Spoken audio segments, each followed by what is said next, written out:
Kurt hates when I say when I was a kid watching him play football. I mean, he was still a kid too, in some ways. But I was a kid growing up like a lot of other kids in the United States and watching football and being like, who is this legitimately, literally underdog? Who is this guy that nobody's heard of, that never got this shot? Now, and he was everybody knew the story, and he was, working at a grocery store and supermarket, and then plays arena football, and then gets in the NFL, and he wins some freaking Super Bowl. There were other details I didn't know at the time, when I was a kid, but I knew those. Everybody knew those. I was fortunate enough to spend a couple of days with him and his family in Phoenix between the last gig I did over the holiday break, basically, and then before coming back here to Oklahoma. And that was incredible to just, be able to not just, get more knowledge and data and wisdom about who he is and who Brenda is, and who their kids are, but just feeling his essence. You can watch interviews, you can do all kinds of stuff, but to actually be in a room with someone for extended periods of time and feel what is their energy like, what is their cadence like. It's very difficult to train once you're shooting all day, every day. But I had a good solid, 3.5 months, I think, of strength and conditioning.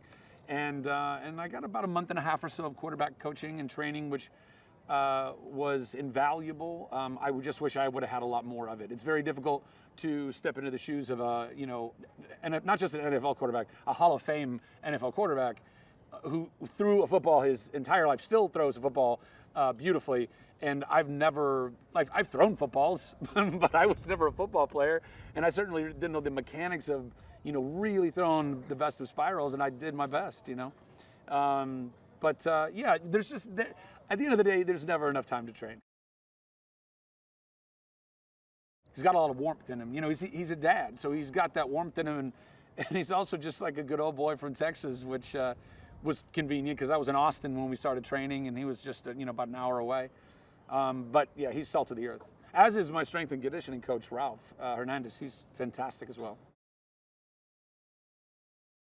And you got to get back onto your back foot without putting too much weight onto your back foot. You have to stay balanced and keep enough on your front foot, particularly if you're going to do a 3-step drop and immediately throw. You're just pushing right then. I struggled with that a lot.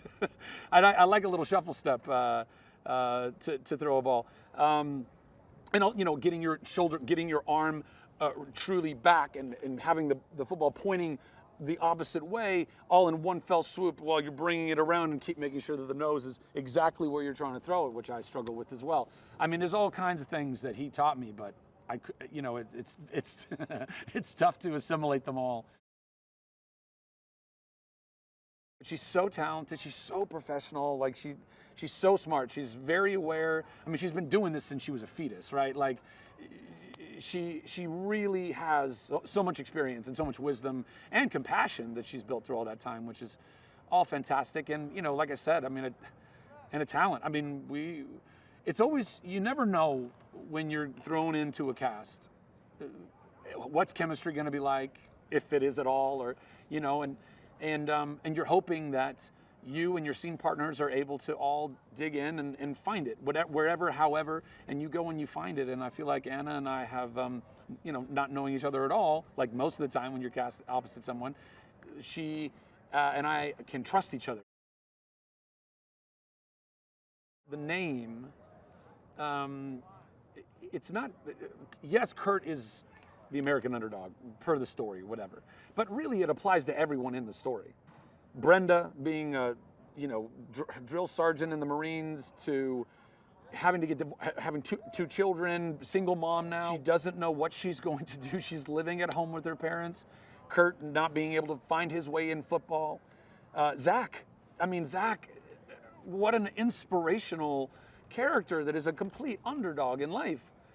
And yet he's really this incredible catalyst that ignites this beautiful family and relationship that Brenda and Kurt have, That was what was missing in his life. It was that greater purpose. He thought football was his purpose because it was the only thing he was ever any good at. And that's how he got his accolade. That's how he got his worth. I can totally relate to that with like acting. That's how I found all of my worth for, so long. But until you realize that that's not ultimately where your worth lay. And for him to be able to step up and go and love this woman that he loved and love her children, that inspired him, and that were particularly his relationship with Zach, and being like, yeah, I think this is what I need more than I need to throw that ball. His mind is so sharp, his disposition is unbelievably kind and loving and full of empathy and understanding far beyond his years. And he can walk into a room and have his mom walk him around a room, and he can feel all the different things. And he, like Daredevil, he makes a map of it all in his head, and he knows where to walk without his cane. He does blocking better than some very well-sighted actors that I know. He's a little ray of sunshine that makes everything better every single time he's around. And I want to be around. That's the only type of person I want to be around, if we can help it. And I hope that he shines for years and years and years and years and years to go. Whether he decides to keep being an actor or go on to be president of the United States, I think that kid is just beyond magic. I think part of the reason why I knew and really wanted to be an actor was because I found worth in it. At 4, I was entertaining people. It was when I was first cognizant enough that I could intentionally make somebody laugh. And I knew that laughter meant somebody felt good, and that made me feel good. And I was like, I'm going to do this all the time. And I think for Kurt, he found his worth in playing sports, particularly in football, as it turned out, although he was a great basketball player as well. And I think that with that, it's almost survival. You're willing it because you don't know what is life if you don't have this thing that gives you worth. What's the point of walking around this ball of mud, right? I was trying to find something in me that I was connecting to that so it could be as honest as possible. And I was literally sitting there or on my knee, and I was thinking to myself, holy crap, dude, you're playing Kurt Warner in his biopic, by the way, that we pulled off in the pandemic, and with an incredible crew and an incredible cast, and look where you're at in your career right now. And I'm getting worked up thinking about it, but I was like, yeah, that's good. That'll work. That'll work. Because holy crap, and my whole career has all been this, I've never had to stock shelves in a grocery store, but I worked at a car wash for 1.5 years and bus tables for 4 years. And I did some dumb jobs but also they taught me things, and they taught me perseverance, and they taught me gratitude for when you don't have that much. And God continues to teach me humility all the time. They both have qualities about them that are identical, and they both have qualities about them that are completely the opposite person. But I suppose you could say the same of a lot of siblings.